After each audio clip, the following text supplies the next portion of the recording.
Hello, I'm Blue. Today I'm going to be making a video of one of my Lego mocks I made recently. This is a mock I put into a Lego contest called the Milligan Ogden something contest, Lego contest. I actually got first place for, so that's cool. And I just want to make a video, go over the mock, because I think it's one of my favorite mocks I've made in a long time.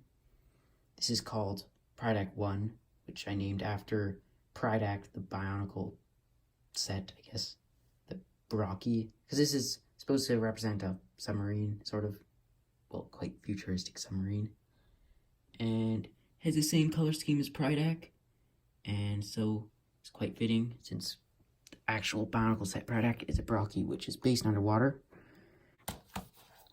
Stands nothing too special, just represents sort of a seafloor, I guess. And there's these stands I had it up on, but they're not the greatest, they're kind of flimsy.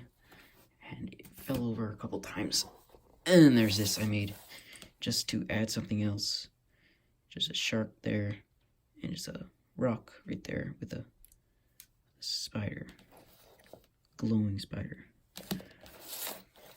Here is the entire mock. It's pretty big.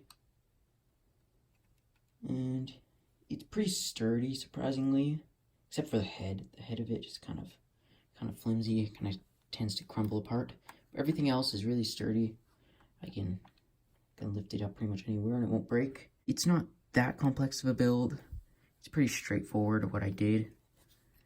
And I wanted to make a look of it like where it looks really smooth and clean until you get up here where this sort of looks like a bunch of mechanical sort of stuff popping out, kind of just like in one big clump, connected to the shoulders. You can see the arms come out, while everything else is very smooth and not so crazy. So starting at the front, you can sort of see there's a minifigure in there. I'll show you how I got that in there in a second, because it's pretty small of an area. Sometimes it's hard building such a detailed exterior while still having room on the interior to fit a minifigure, as well as some other sort of control panels. Kind of hard to see there, but I'll look at that closely in a second. But as you can see, okay, yeah, that's what I mean. The head kind of crumbles apart. There's sort of two headlights, I guess, and some other lights down there, orange ones. And I like the shape of the head. It all sort of smoothly fits together, I guess. Flows together. I also like how, here, I'll move the arm out of the way. This light sort of just kind of comes out. And the windshield, I like how there's sort of this red streak going through. So the head is built just off, I can take it off actually. No, I won't take it off, but there's these main panels that just clip on. I'll take those off. Just sort of see how it's built. So it's not an entire minifigure. It's just the body. The legs could have fit, but to get the correct positioning, I just had to put a body in there without legs. But it looks fine from the front. You can't really tell. And then in there, there's also some sort of control panel, maybe a joystick, say a calculator, maybe. I don't know. And then this windshield, it doesn't really open. It's just on one of these hinge pieces, just so I could get the correct angle to fit.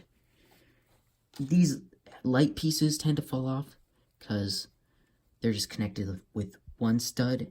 And these pieces, especially the older ones, don't really have that great of connection.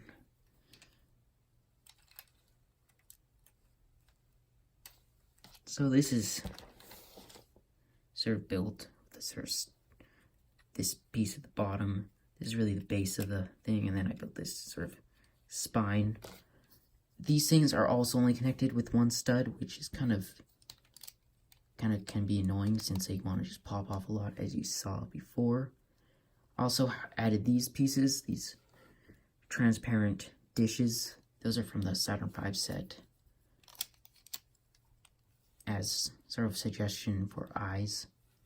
So make it look like a fish. Okay, the arm just fell off. Whoops. These are sort of inspired by the exosuit arms. They sort of look like them, I guess, because I use the pieces from the exosuit for these.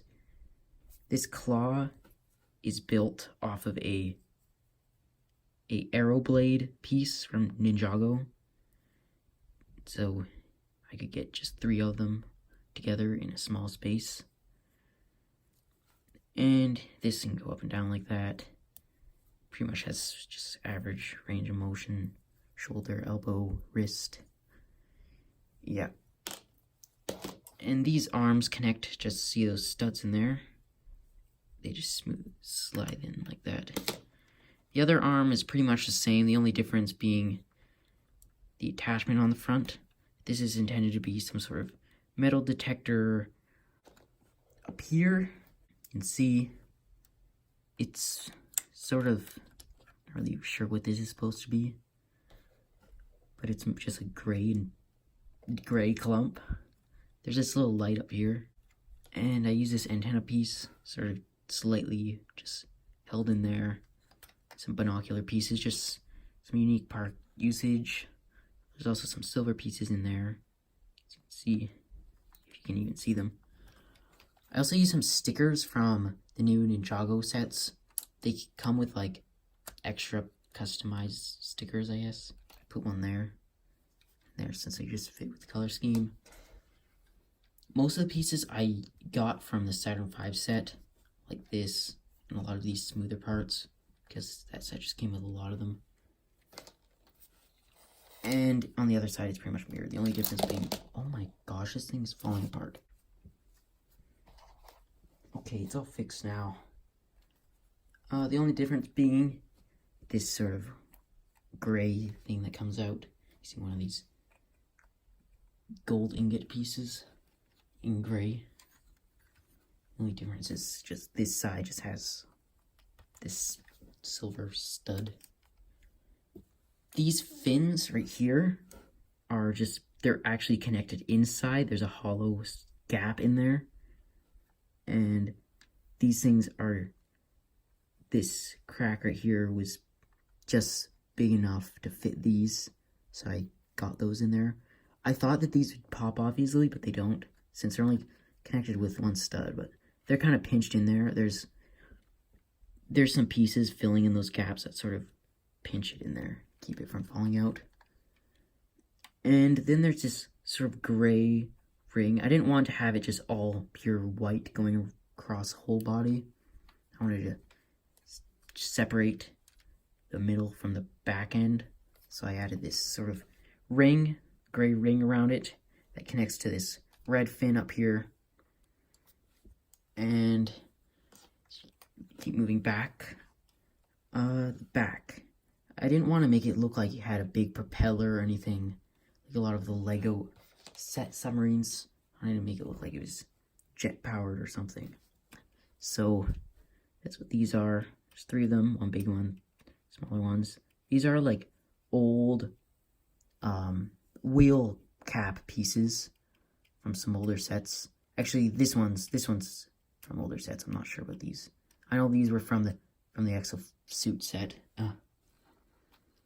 And there's also some more fins right here, and a little one down there as well. I also added these sort of rubber flexible tubing pieces, pipes. They're kind of just held in there, but they don't fall out. And then there's these air tanks.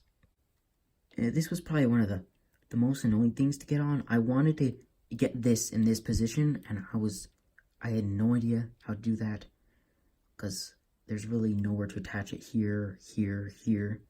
So I kind of just extended this out and put some of those 1x2 pieces with the thing sticking out that you can put a pin through. I put those, so I quickly figured that out. So these are just, I'll show you what I mean. Those are just clipped in like that. You can see there's pin, and these are the pieces with the pinhole through them. Yeah, I think it's a pretty cool mock. I really like it. Usually I build spaceships. I'd never really built a submarine. I only built one submarine in the past, and that was a really long time ago, and it did not look that great. But actually that one had a function in it. This one does not have any function.